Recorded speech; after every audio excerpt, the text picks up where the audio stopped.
I think that's partly what you're alluding to in terms of future services and what would a future municipality look like, because it's important to remember that the financial model of a municipality is linked directly with its powers and functions. We tend to be very familiar with the services that South African municipalities provide to us, which are extensive: water, sanitation, electricity, solid waste, roads, a whole range of community and social services.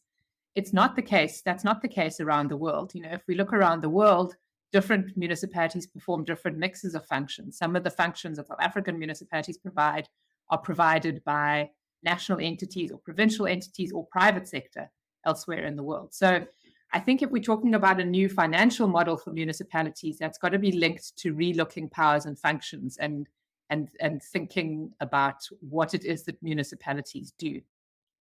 From a pure financial model perspective, though, as water and electricity consumption patterns change, so I've mentioned electricity, with rising prices, people are getting a lot more efficient with electricity use. We're also seeing that with water.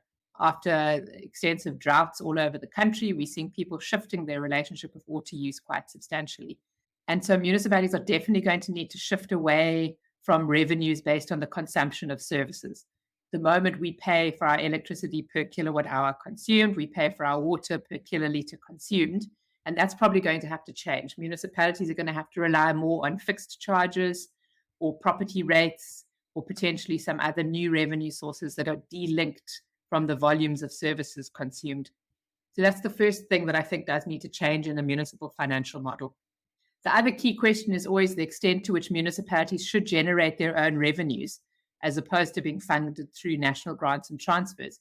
You mentioned this idea of maybe high-income households should generate their own power. They shouldn't be served by municipalities. But if that is the shift that's going to go, we're probably going to need to see much more national tax revenue grants going into municipalities to cover the costs of providing services to poor households. South African municipalities in the constitution and in legislation have quite extensive revenue raising abilities. So they can levy property rates and they can levy tariffs for the provision of services.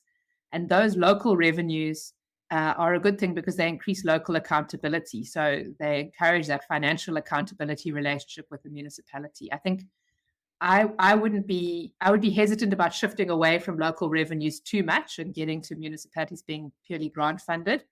But there's certainly been calls around increasing grant allocation into municipalities, about how the way grants are distributed between municipalities. And this is always a tug of war, because cities, for example, will say that they're the home to the majority of poor households and they therefore need more grant funding to cover those costs.